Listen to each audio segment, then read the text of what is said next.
Vamos a ir a ver.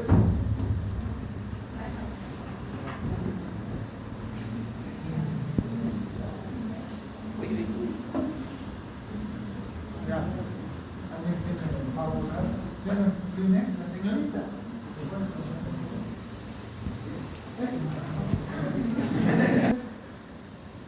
Ojo que es desde lo que es para el segundo parcial entra, y lo que es después de lo que es valoración cardiológica para el examen.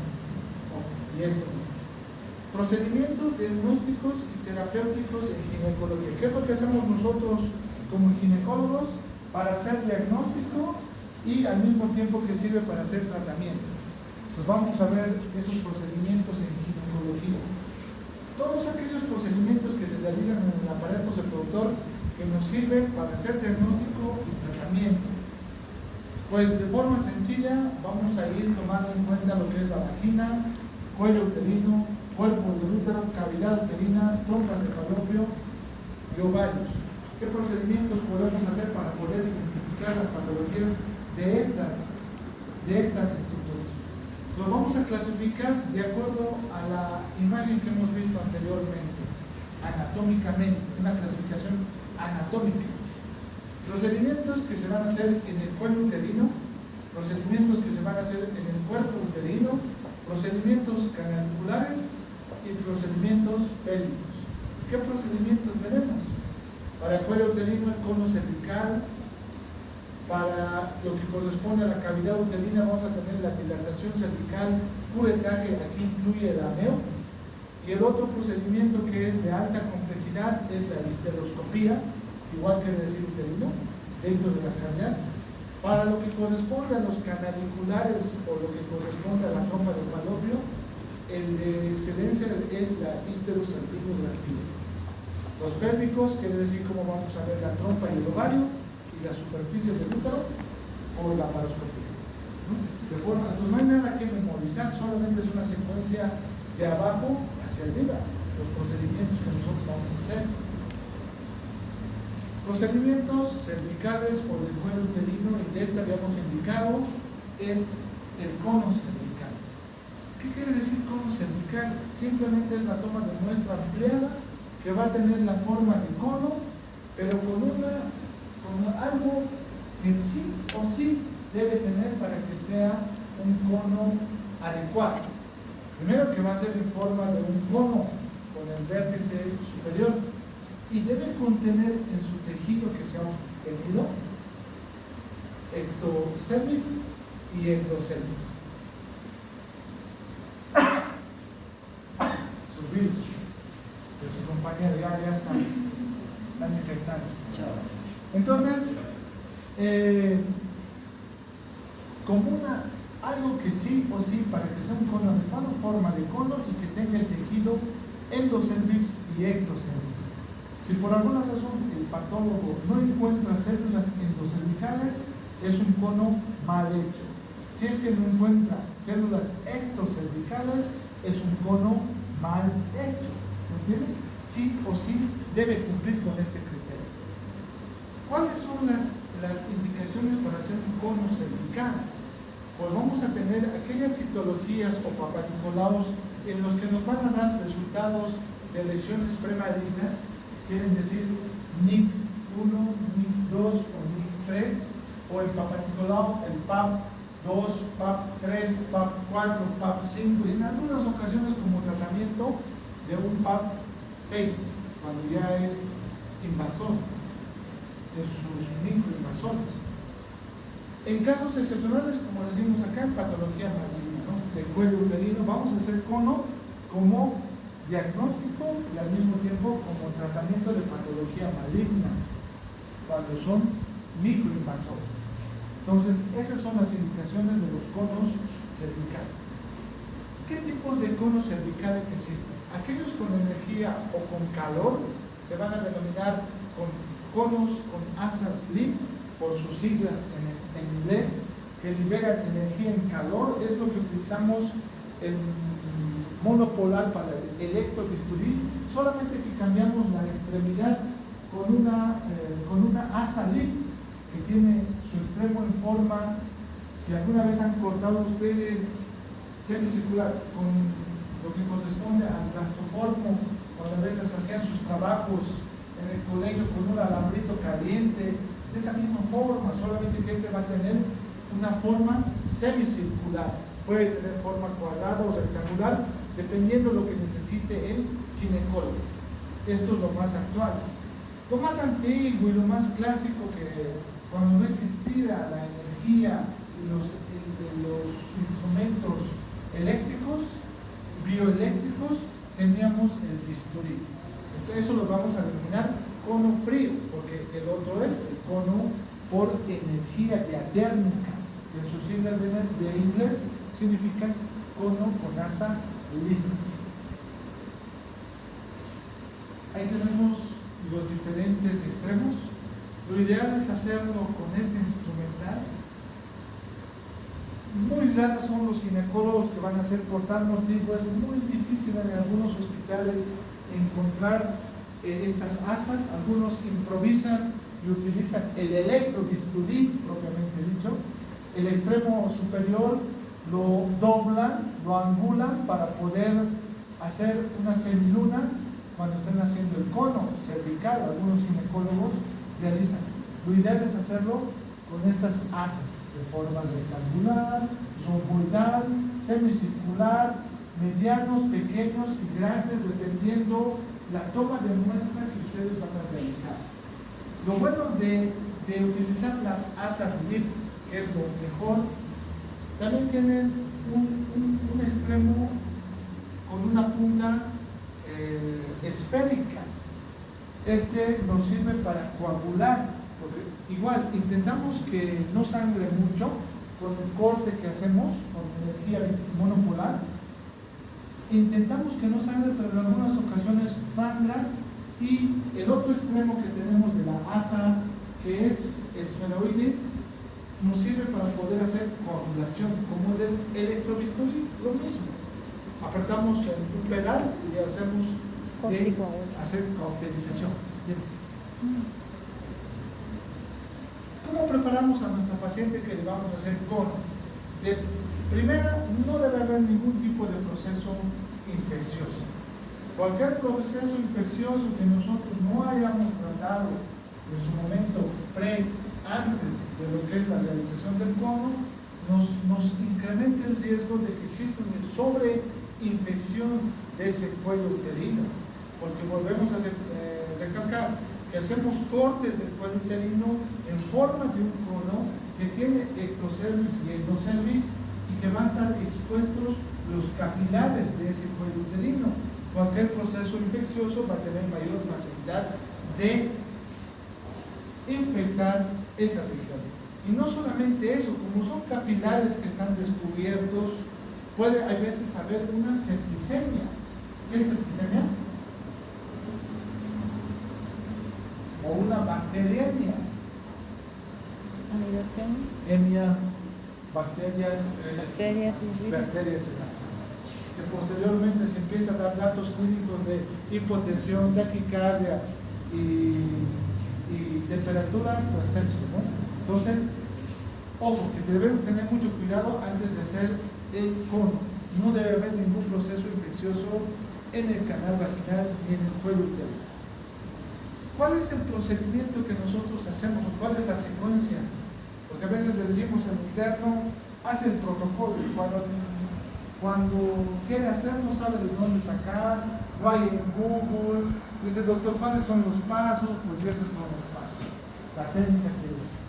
La paciente va a estar en posición ginecológica o de litotomía.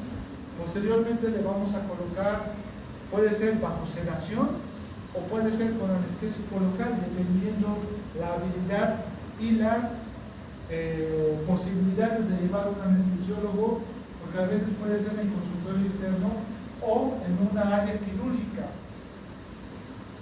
Puede ser bajo sedación o con anestesia local. Antisepsia de la área vulvar y lo que corresponde de la vagina. Podemos hacer con cloropovidona, no con alcohol dorado, ojo, con cloropovidona. Podemos hacer con clorexidina al 2% o al 1%, que también nos ayuda como antiséptico. La colocación de campos. Colocamos el espéculo para poder visualizar el cuello uterino. Utilizamos la prueba de Schiller, que quiere decir colocar Lugol para ver dónde está afectado ese cuello uterino en una lesión premaligna o en una lesión maligna microinvasora. La prueba de Schiller, que vamos a ver en qué consiste. Y empezamos a hacer el corte, ya sea con un bisturí frío o el cono frío, o el cono con asa lip, o sea, con energía diatérmica. Una vez que hemos hecho el corte en forma de cono, que tiene componentes ectocervix y endocervix, hacemos hemostasia. Ya hemos indicado que lo que corresponde al asa lip tiene una asa que tiene una bola esférica para poder hacer la coagulación. Si están haciendo con cono frío, pues en algunas oportunidades, algunos ginecólogos, ¿cómo podrían hacer la hemostasia? En un bisturí, perdón, en un cono frío con bisturí. ¿Cómo haríamos la hemostasia? Si con la asa lip ya tiene su asa en forma de una esfera para poder ser instalada a la energía monopolar y hacer toquecitos para coagular, pero cuando hacemos con asa, con bisturí frío, perdón, un cono frío, ¿cómo haríamos para hacer hemostasia? Está sangrando.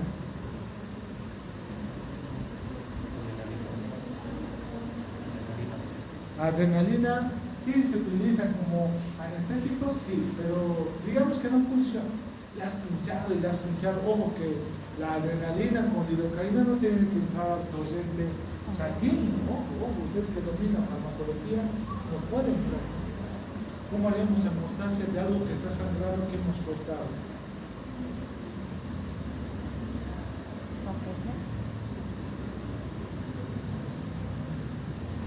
Compresión.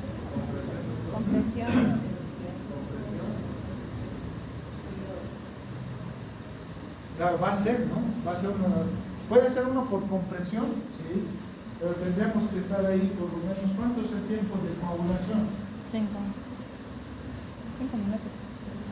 Ya, por lo menos póngale 10 minutos. Y eso, que si digamos, no está compresión, o sea, es un sangrado en napa, o sea, como es de capilares, pero si tiene presión, eso por compresión no va a parar así, no es fácil. ¿Qué tendríamos que hacer? Aparte de la compresión como primer auxilio. ¿No? Suturas. Exacto, pero lo que nos complica es el canal vaginal. Entonces, la hemostasia es algo muy importante. Algunos ginecólogos van a hacer puntos de sutura para poder evitar este sangrado. Entonces, ahí tenemos paciente en posición de ginecología. Puede ser con anestésicos locales o con anestesia general o bajo sedación. El procedimiento, que pues si es bajo sedación, la paciente te lo va a agradecer, porque primero que no va a sentir nada y va a estar durmiendo. A diferencia de con anestésico local, a veces suele ser un poco incómodo, porque solamente anestesiamos el cuello uterino, no anestesiamos el canal vaginal. O sea, si vamos a empezar a separar y manipular, lo primero es que van a empezar a sentir mucha incomodidad, no les va a permitir hacer el procedimiento de forma satisfactoria. Colocamos campos, hacemos antisepsia de la región genital, colocamos el espéculo y visualizamos el cuello uterino. Y para saber dónde vamos a tomar nuestra muestra, utilizamos la prueba de Schiller. La prueba de Schiller es la colocación de yodo povidona si es que no tiene Lugol, que Lugol es solución con yodo en mayores concentraciones. Lo empapamos y vamos a encontrar zonas que no se van a impregnar por lo que corresponde al Lugol, como ustedes pueden observar. Entonces quiere decir que esa es una prueba yodo negativa, porque hay áreas que no se han pigmentado con el yodo, pero prueba de Schiller positivo. Quiero que puedan entender. O sea, prueba de Schiller positivo es ese que sale, pero también pueden decirlo como prueba de Lugol o yodo negativo. ¿Por qué? Porque hay zonas que no se pintan, que para Schiller eso significaba que había lesiones premalignas o malignas ahí. Por eso es Schiller positivo. ¿Entienden? Espero que lo puedan entender. Entonces, teniendo el lugar y hasta donde comprende, debemos tomar esas áreas para poder hacer el cono cervical. Vuelvo a repetir, este cono debe ser diagnóstico y terapéutico. Al mismo tiempo que estamos sacando todo ese trozo de cuello uterino, nos debe servir para hacer el diagnóstico, pero también el patólogo nos va a decir, los bordes de ese cono están libres de enfermedad, y ahí estamos tranquilos. Y quiere decir que hemos retirado todo, en realidad, lo mal, ¿entienden? Entonces, la prueba de Schiller nos ayuda a saber hasta dónde vamos a abarcar en el cono que vamos a realizar. Solamente en la superficie, porque en la profundidad nos dice mayor a 1 centímetro o menor a 1 centímetro. Conos superficiales menor a 1 centímetro y conos profundos es mayor a 1 centímetro. Ojo, porque algunos me dicen, doctor, en la diapositiva pásame. Pues no está todo lo que nosotros decimos, ¿no ven? Entonces, es para que puedan venir o por lo menos grabarme y escuchar mi hermosa voz, mi voz. Listo, entonces hacemos el cono con la asa diatérmica, que lo bueno es como libera energía térmica y calor, hace coagulación, intenta coagular, pero a veces no lo consigue, y podemos utilizar la esfera para poder completar la hemostasia en forma de cono. Verificamos la hemostasia y concluimos. Eso simplemente es lo que nosotros como ginecólogos idealizamos de nuestro interno que pueda realizar. Es el protocolo simple y sencillo, que solamente es la redacción en puntos que deben hacer, nada más, en pasos. Tenemos el lecho cruento, que en dibujito suele ser algo más formal, pero cuando es la realidad tenemos una área, un cráter, si vale el término, de todo el tejido que hemos retirado, y la asa con la esfera para poder hacer la hemostasia.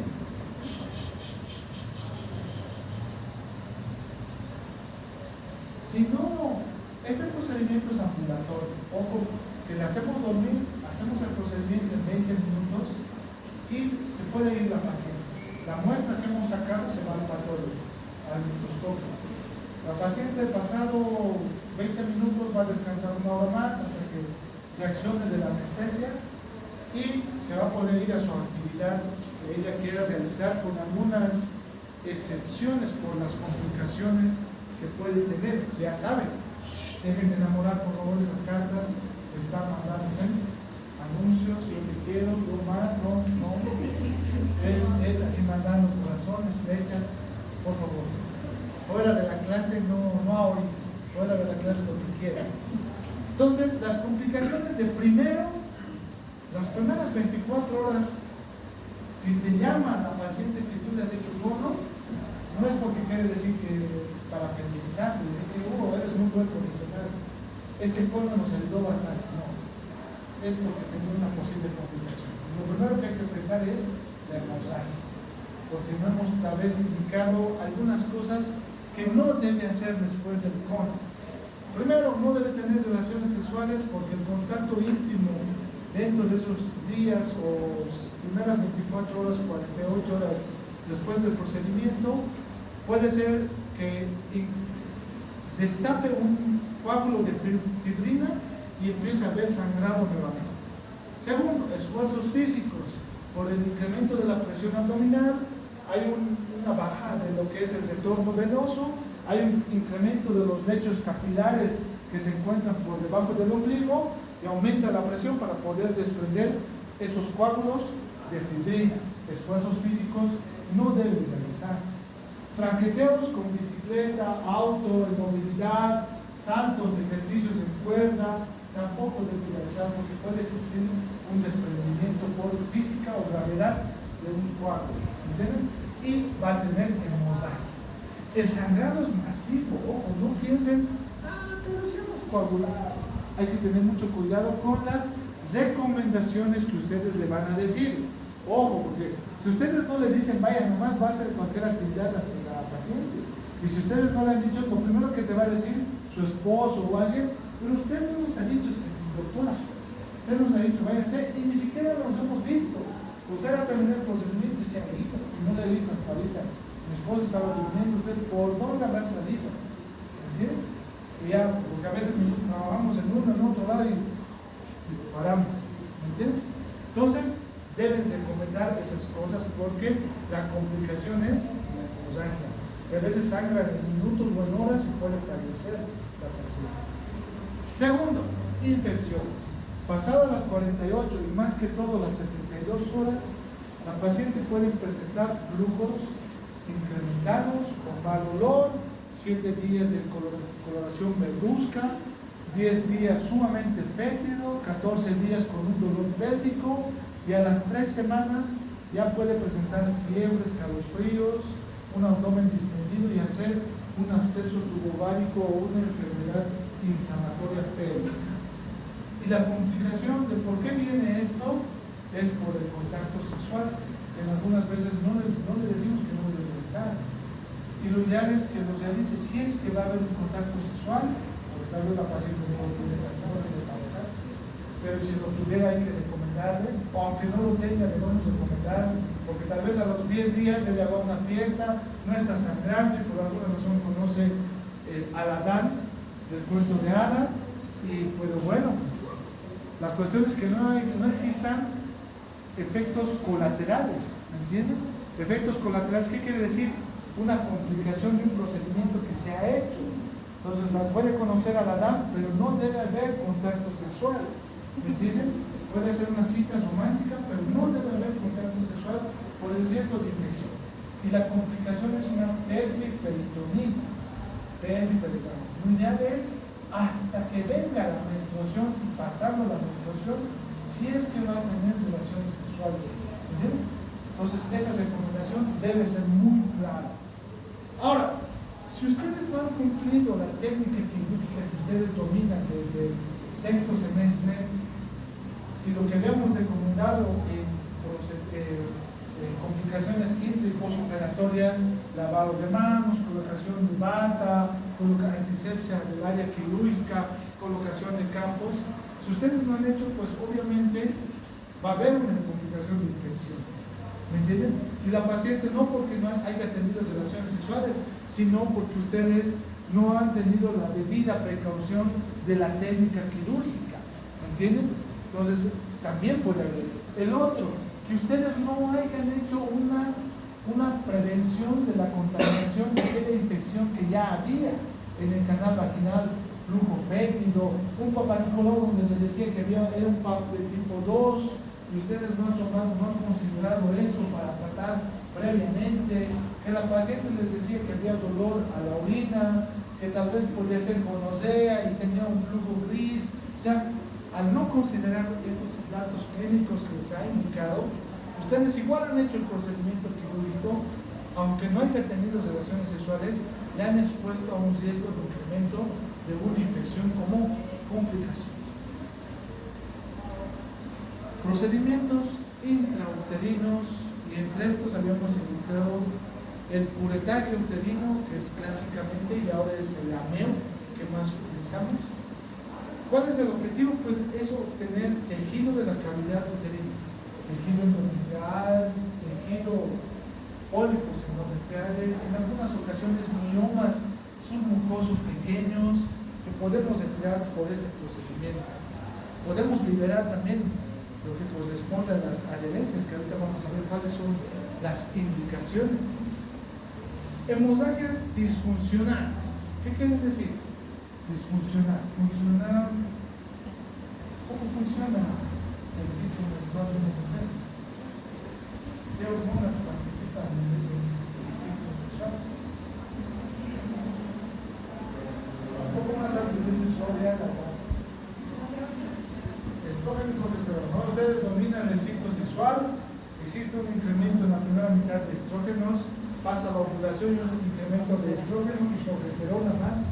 Y cuando hay una deprivación, que ustedes como saben por bloqueo del hipotálamo, existe una disminución de la adenopótesis de la FSH y LH y viene la menstruación, porque ya no hay estrógeno y progesterona. Ahora, las hemorragias disfuncionales va a eso. quiere decir que ha habido una alteración de tipo hormonal, que ustedes no van a poder detectar en la ecografía. Dice ovarios normales, de tamaño normal, útero de características normales, endometrio normal, bilaminar, trilaminar o laminar, pero la paciente está sangrando. Pero la anamnesis, lo único que les va a decir es: doctor, tomé la tableta del día después hace un mes. Sigue. O sea, toda paciente que viene consangreada en edad reproductiva y que su ecografía dice que estructuralmente todo está normal, una de sus preguntas es: ¿tomaste la tableta del día después? ¿O estás con implante subdérmico? ¿O te has inyectado alguna hormona para prevenir embarazos como el mensual o el trimestral? Esa es su pregunta para ustedes, porque va a haber un desequilibrio hormonal, que eso no quiere decir que le pidan hormonas y van a encontrar FSH elevado, LH elevado, estrógeno bajo, así no, ni siquiera les va a salir eso en sus hormonas que quieran pedir, o sea, no va a salir. Eso es un grueso error que pidan, o solamente querer saber si en edad reproductiva está. Esto es clínico, la hemorragia disfuncional es clínico. Si estructuralmente no hay nada, nuestra pregunta es: ¿has tomado la tableta del día después? ¿Estabas con implante? ¿Te has inyectado la biocopovera? ¿Te has inyectado de cada mes? ¿Has tomado por 15 días tu anticonceptivo y por dolor de cabeza has dejado de tomar? Hay algo que ha hecho un disturbio de tipo funcional en su organismo. Por eso denominamos hemorragia disfuncional. En esos casos, porque la paciente puede estar pálida, la conducta es un raspado del endometrio para que pueda hacer una coagulación y disminuir. Por eso algunos de los colegas ginecólogos van a decir: vamos a hacer un legrado hemostático. ¿Qué será hemostático? ¿Qué es hemostasia?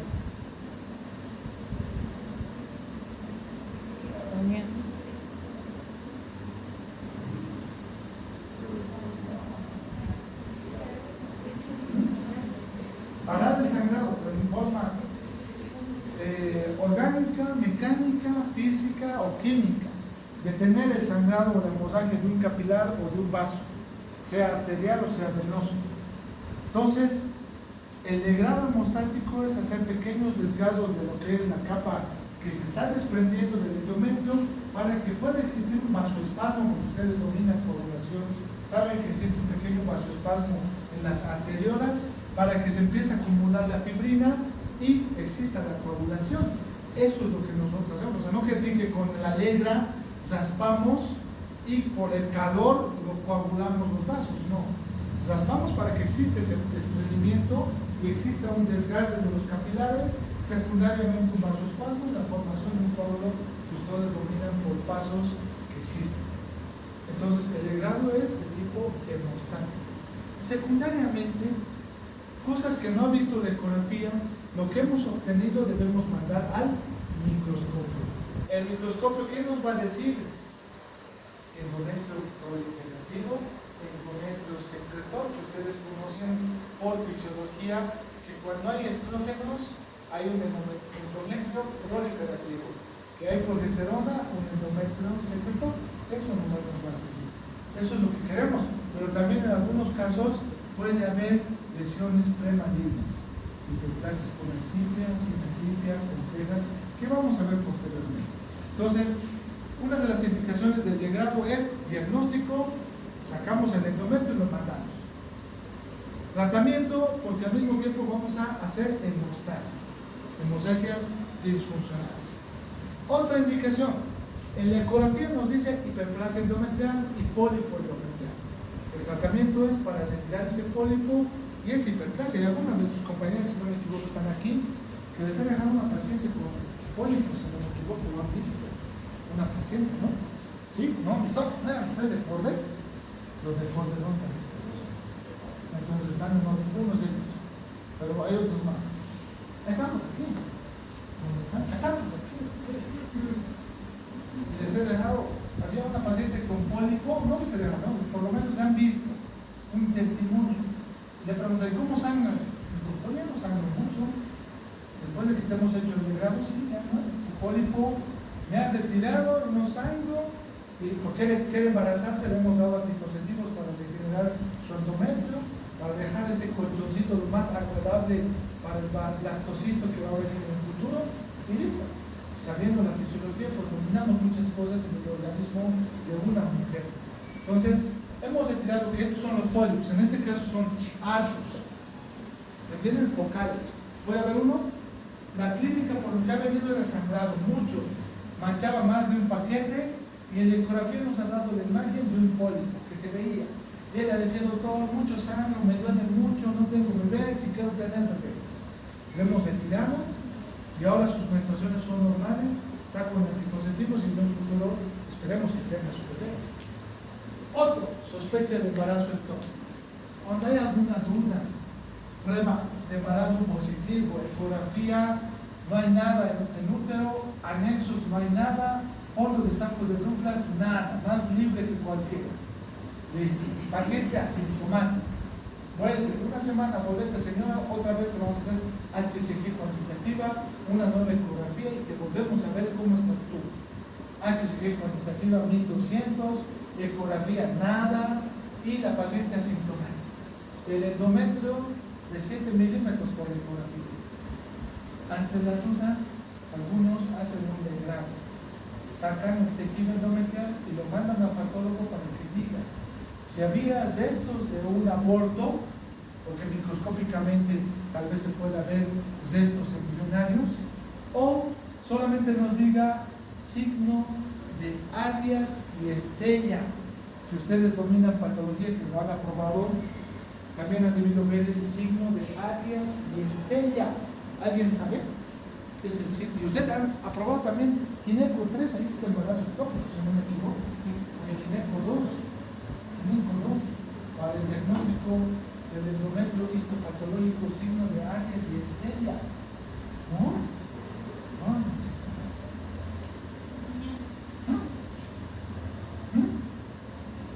¿Qué ha hecho? Dime. En embriología, los que estaban conmigo en embriología, cuando el blastocisto libera la HCG y mantiene al cuerpo lúteo vivo, el cuerpo lúteo empieza a producir su función, que es que exista un endometrio secretor que, a la presencia de la HCG cuantitativa a la presencia de la hormona gonadotropina coriónica junto con la hormona luteinizante, los dos estimulan al endometrio, y ese endometrio, de lo que era endometrio con estrógenos es endometrio proliferativo, con progesterona es endometrio secretor. Pero cuando se ha implantado en algún lado, ese blastocisto está liberando hormona gonadotropina coriónica junto con la hormona luteinizante, en las células secretoras del endometrio lo van a empezar a transformar en un endometrio decidual. Va a haber una decidualización. ¿Qué es la decidualización? Simplemente es el endometrio cargado de lípidos y glucógeno por microscopía. Y el patólogo a eso lo conoce como células de Arias y Estella. Y por eso el patólogo dice: se encuentra un endometrio de tipo decidualizado, signo de Arias y Estella positivo. Eso quiere decir que hay HCG circulando en el organismo y hay hormona luteinizante o LH circulando que han estimulado al endometrio para volverse decidualizado. Y en esos casos era muy patognomónico antiguamente para diagnosticar el embarazo ectópico. ¿Qué quiere decir? Aquí está la HCG liberándose, porque ustedes dominan en biología y se acuerdan que el blastocisto, en las células inciso tromboblasto, se libera la HCG o la hormona gonadotropina coriónica, y el cuerpo lúteo libera la LH. Ambos van a ir a estimular al endometrio y van a hacer que exista una decidualización. Cuando nosotros sacamos este endometrio decidualizado, mandamos al patólogo y el patólogo va a decir signo de Arias y Estella positivo. O sea, ¿qué quiere decir? Que hay un embarazo en algún lado, pero no está en la cavidad uterina. pero está en algún lado. ¿Entienden? Eso quería decir antiguamente. Eso es. El otro, sospecha de patología maligna. Por ecografía, endometrios muy vascularizados que dicen endometrio de posible neoplasia maligna, confirmar con tomografía, confirmar con histopatología. Nuestra conducta antes de mandarle al ginecólogo, porque la ecografía no es una prueba de diagnóstico, la histopatología sí. Entonces, ¿qué nos restan los ginecólogos? Es tomar una muestra por degrado, raspar, aunque sea mínimo. La cuestión es que necesitamos un informe de patología para que el ginecólogo oncólogo o el oncólogo quirúrgico nos acepte a nuestro paciente como referencia para otra especialidad. ¿Se entiende? Esperemos que sí. Tipos de procedimientos intrauterinos. El famoso legrado uterino instrumental o LUI, o LIU, como ustedes quieran denominarlo, legrado instrumental uterino o intrauterino, y el AMEO, que esto es lo que también ahora se utiliza, aspiración manual endouterina. No solamente lo hacemos para los abortos y eso, dependiendo la facilidad que tenga el ginecólogo, y hay veces menopáusicas o posmenopáusicas donde hay un riesgo de cáncer de endometrio, que es algo maligno. A veces utilizan las cánulas más delgaditas, porque ese cuello es bien cesadito, ya no es para abrir para que entre una legra. Entonces utilizamos el AMEO, aspiración manual endouterina. ¿Cómo hacemos la preparación para el procedimiento? Pues debemos dilatar el cuello uterino. Si muy bien existen cánulas sumamente delgaditas, a veces el cuello uterino puede estar sumamente estrechado.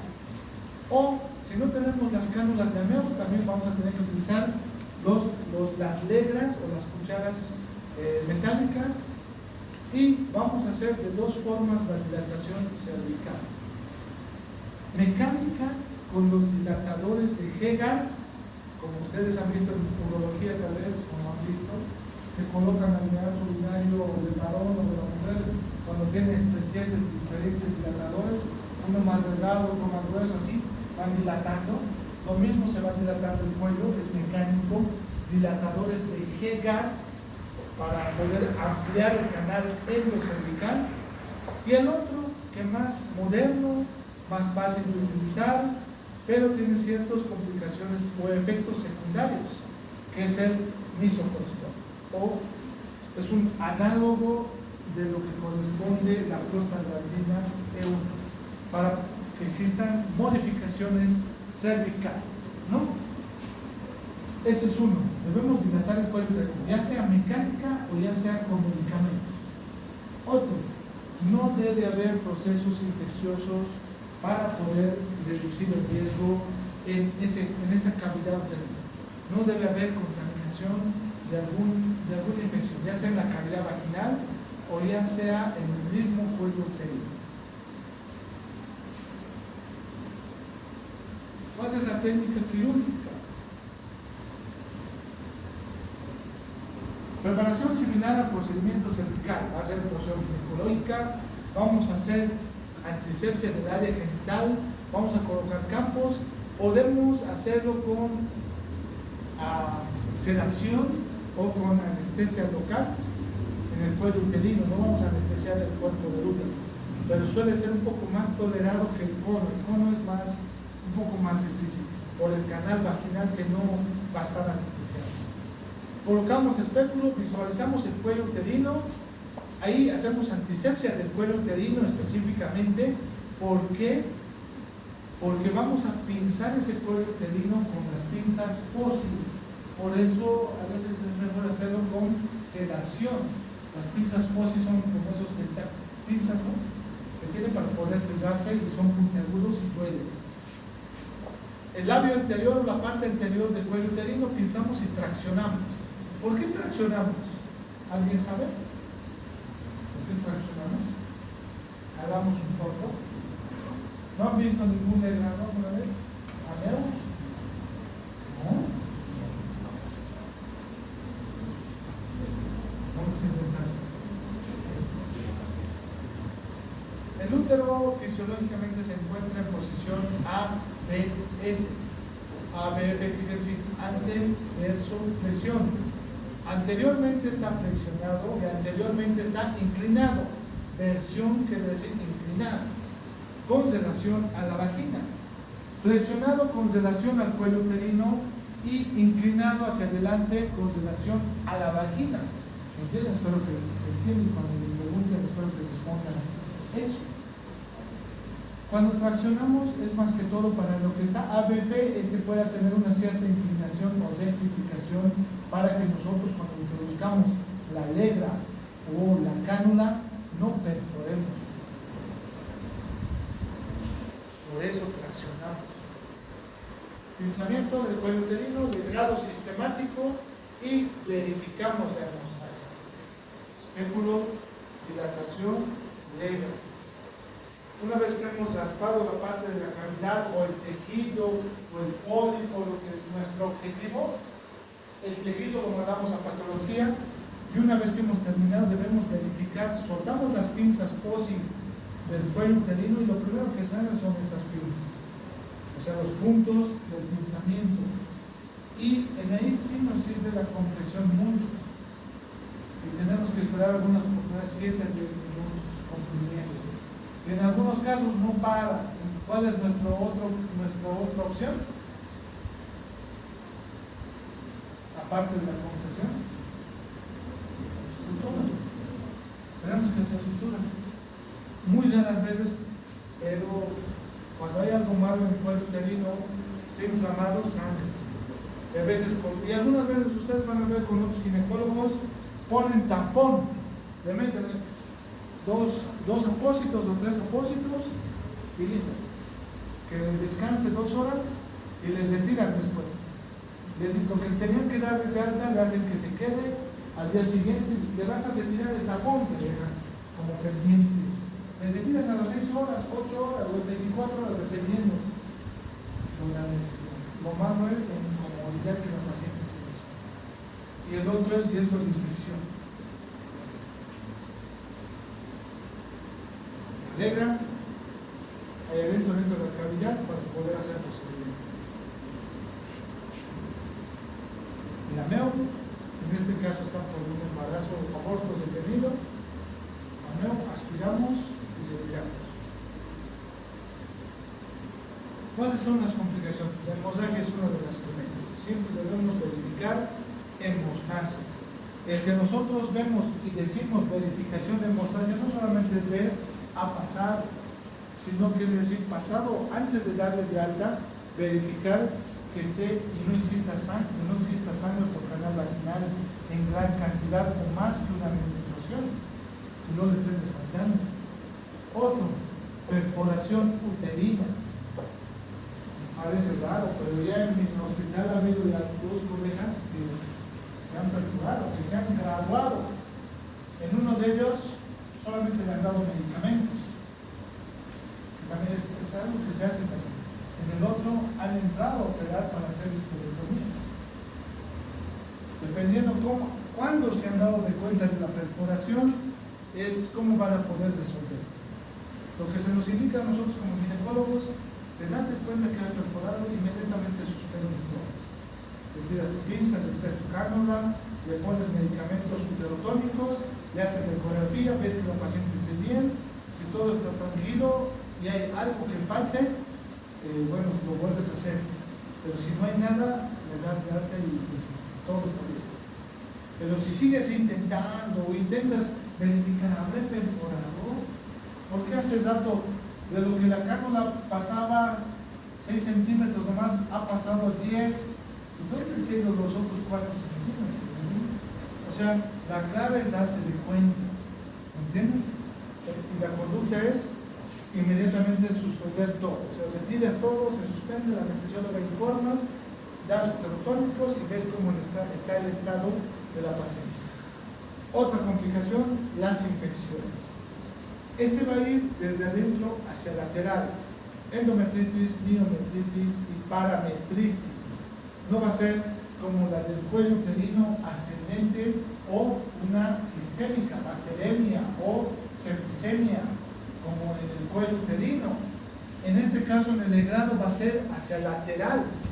Endometritis, miometritis y parametritis. Son dos cosas bien diferentes a cervicitis, endometritis, absceso tubovárico, periperitonitis. Son dos progresiones diferentes de la infección. En el caso del legrado va a ser así: endometritis, miometritis y parametritis. ¿Y cómo se va a complicar esa parametritis? Algún absceso que ustedes dominan cirugía, el absceso que no se ha drenado espontáneamente va a ir buscando un camino. Y una de las complicaciones de los legrados a largo plazo, en 3 semanas, un mes, es que la paciente a veces viene, me ha empezado a salir pus por la orina, o he notado que cuando hago popó tiene un olor muy feo, muy diferente al popó. ¿Me entienden? Porque es un absceso. La parametritis busca por dónde va a salir ese absceso parametrial. Busca vejiga, busca canal vaginal. En algunos casos puede decir, doctor, siento que sale mal olor por mi vagina, pero en algunos casos, no todas las veces. Pones el espéculo y justo el orificio de salida justo estaba en tu valva del espéculo en la parte superior. Revisan, no hay nada. Dice, señora, te has de equivocar y lo despacha. Vuelve la paciente 3 días después, doctor, sigo botando esa cosa verde, fétida. Ponen el espéculo y obstruyen con la valva superior. No hay nada, señora, pues debe estar mal. Con el mismo espéculo están. Por eso tienen que revisar todo. El antecedente de un legrado ya les debe llamar la atención, porque puede buscar paciente con fiebre intermitente. El parametrio quiere decir que ha entrado a la cavidad peritoneal. Ustedes un poco. Específicamente está dentro del ligamento ancho, o sea, entre las hojas. El ligamento ancho son hojas del peritoneo, o sea, pliegues del peritoneo visceral, que cubren a las trompas de falopio y caen hacia los costados del útero. El parametrio a los costados no está en lo peritoneal, por eso no va a haber una peritonitis y un abdomen en tabla. Todos los datos que ustedes conocen, Robson, Bloomberg, de Musi, todos, abolición, signo de Stock, ley de Stock, discos extendido y todo lo que ustedes saben, no va a haber, porque está en el parámetro. Si va a tener unos tipos de endoperitoneo, no va a haber los datos de abdomen de visitación. Van a estar, la ecografía es la que tal vez nos va a ayudar y nos va a decir, se evidencia una masa, tumor, anecogénico de 10 centímetros, se evidencia conducto fistulizado, drenado o algo. Infección o legrado, diferente la migración. El síndrome de Asherman, en algunas oportunidades raspamos mucho, legamos mucho, algunos que dudan, pero no, tal vez no he hecho bien, parece que no entraron más hasta donde no puedan. Y la complicación es la adherencia. Esas láminas basales, esas células basales del endometrio, al ser lesionadas, hacen de esta durmiendo, su apoyo se ha caído. Entonces, esa lámina basal que ha sido raspada por el proceso inflamatorio del tejido conjuntivo expuesto, va a hacer que se adhiera. Obviamente con el tiempo, no en ese momento no va a estar pegado. Si le van a hacer ecografía va a decir todo normal, pero pasados 2 meses va a decir, mi menstruación es menos, doctor. Menstruaba 7 días, ahora menstruo 3. Pasa otro mes, doctor, o 2 meses, mi menstruación dura 1 día. Y pasa 6 meses, entonces ya no menstruo. ¿Entienden? Porque si no hay endometrio, ¿qué va a menstruar la mujer? ¿Lo ven? Espero que puedan comprender. Entonces, dependiendo la severidad de estos síndromes de Asherman, va a tener relacionada la clínica de los ciclos menstruales, mucho, poco o nada de menstruación. ¿Entienden? Entonces, síndrome de Asherman por mucho. También puede ser que el ginecólogo no haya hecho mucho, sino que haya habido un proceso de estos. Cuando ha habido una endometritis y le han dado antibióticos, pero no ha sido un tratamiento adecuado, en los días. Ustedes dominan por farmacología que los antibióticos deben ser administrados por horario en tiempos de días de acuerdo a su patología. ¿Me entienden? O sea, una pielonefritis no les vamos a dar cefixime uno por día. Si va a ser por día horario no le pueden canalizar. Ni tampoco va a ser una pielonefritis uno por día por 5 días. ¿Me entienden? Por una pielonefritis, ¿qué quiere decir? Ya es sistémico, fiebre, escalofríos, dolor lumbar y un examen de orina sumamente patológico, ¿verdad? Suria, por todo lo que ustedes dominan en psicología de biourinaria. Entonces, es similar a esto. A veces puede haber una endometritis o una miometritis, si no han dado el tratamiento de forma adecuada, igual puede haber adherencias por infección, no por excesivo legrado, sino por inflamación. Histeroscopio. Simplemente es la visualización de la cavidad uterina por un sistema de videocámaras de mínimo tamaño, ¿no? Que nos ayuda a poder observar. Necesitamos equipamiento moderno para poder hacer la histeroscopía. Las indicaciones: síndrome de Asherman, para poder tratar el síndrome de Asherman, es una de las indicaciones más utilizadas, la histeroscopía. Introducimos la camarita y empezamos a hacer pequeños cortes con la tijerita que nos provee el histeroscopio, que mide 3 milímetros y la imagen es de 40x cuando hacemos por histeroscopía, nos agranda mucho la imagen y empezamos a cortar todo lo que sea débil para soltar. Miomas submucosos. Histeroscopía no vamos a dar para miomas subserosos, no, obviamente, estaríamos mal. Queremos entrar dentro de la cavidad. Subseroso quiere decir que está por encima de la serosa de ese útero. La histeroscopía no nos sirve para el subseroso, son más que todo para el submucoso. Lo cortamos igual de su base y la técnica es, por más que mida 4 centímetros, existe una técnica que nos dice: ustedes solamente cortan el pedículo y que solito la paciente lo va a expulsar en 1 mes o 2 meses. Va a tener mucho dolor, pero lo va a expulsar. Y eso lo han popularizado mucho en Francia, Argentina y así, que nos dicen: solamente corten el no sé, ¿no? Y la cirugía, que supuestamente debería durar muchas horas, antiguamente duraba que tenías que cortar un mioma de 5 centímetros, sacarlo por un canal endocervical de unos 3 milímetros de diámetro o 5 milímetros de diámetro, es mucha la diferencia. Tendríamos que estar cortando varias veces, destruirlo mucho ese mioma para poderlo retirar. Ahora no.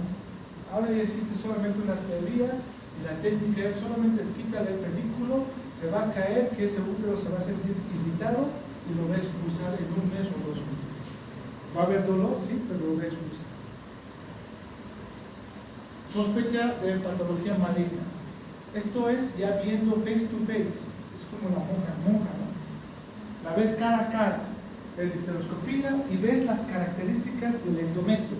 Es como ver así: este no es normal, este no es normal, este no es normal, este hace todo. Y esto que está aquí es el endometrio normal y esto que está aquí es el endometrio anormal. Podemos con el histeroscopio seleccionar de dónde vamos a tomar la biopsia. A diferencia del legrado o del lameo, es a ciegas. Estamos sacando todo de vasidas, para el término, ¿me entienden? Entrando con el histeroscopio podemos ver: allá está más eritematoso, necrosado, allá también. Entonces sacamos de esos lugares la biopsia. Es más face to face. Las otras: anomalías uterinas, tabiques uterinos incompletos, completos, úteros didelfos, muy rara vez, pero sí podemos pulir. Igual cortamos, como para las adherencias de Asherman, cortamos para liberar. Y el otro, cuando la paciente no ha podido embarazarse, por más que le hemos dado tabletas, por más que le hemos pinchado, hemos buscado el espermatozoide de mejor calidad, hemos utilizado el blastocisto de mejor calidad y lo hemos lanzado, y no se nota, pero no sabemos por qué. Entonces se hace una histeroscopía diagnóstica para poder ver dentro de la cavidad uterina como último recurso de qué puede estar fallando. ¿Cómo hacemos? Igual, necesitamos introducir un histeroscopio que puede medir 3 milímetros, y ahí lo mismo, 5 milímetros y lo más grueso 7 milímetros. 5, 3 y 7 milímetros.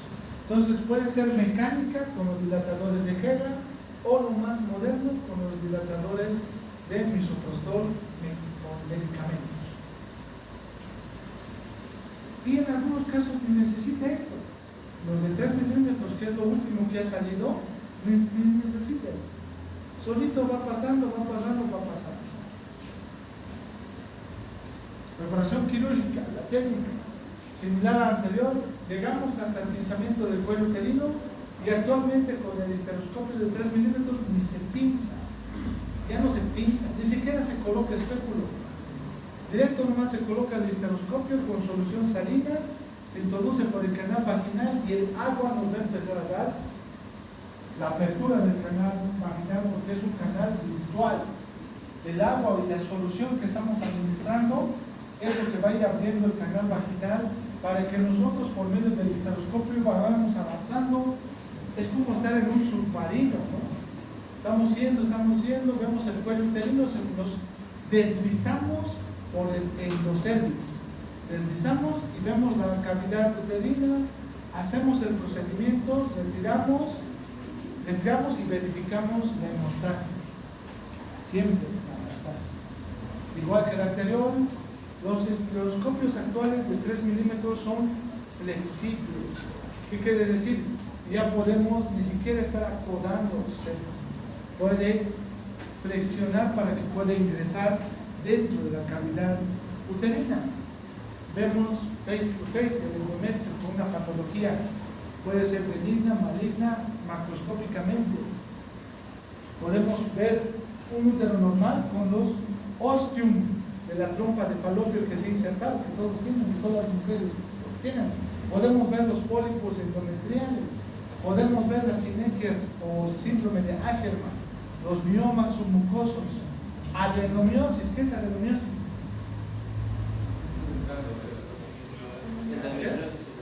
No es cáncer, adenomiosis es tejido endometrial dentro del músculo uterino. Y en algunos casos, podemos retirar aquellos dispositivos que nadie pudo retirar en consultorio y le dolía mucho, esos DIUs traslocados. Es muy bueno. Gracias. Tiene tijera y podemos utilizar también en algunos casos el resectoscopio, que en urología ustedes lo conocen, el resectoscopio que se utiliza para hacer la prostatectomía transuretral, ¿no? ¿Cómo es? Prostatectomía, ¿no? ¿Está bien, ves? Prostatectomía, pues. Prostatectomía con resectoscopio. Es igualito que el otro, es un tipo alambre que libera energía y corta, solamente que es más chiquitito, máximo de 1 centímetro, hay de 7 milímetros también, y cortamos. Hasta ahí quedamos, muchachos.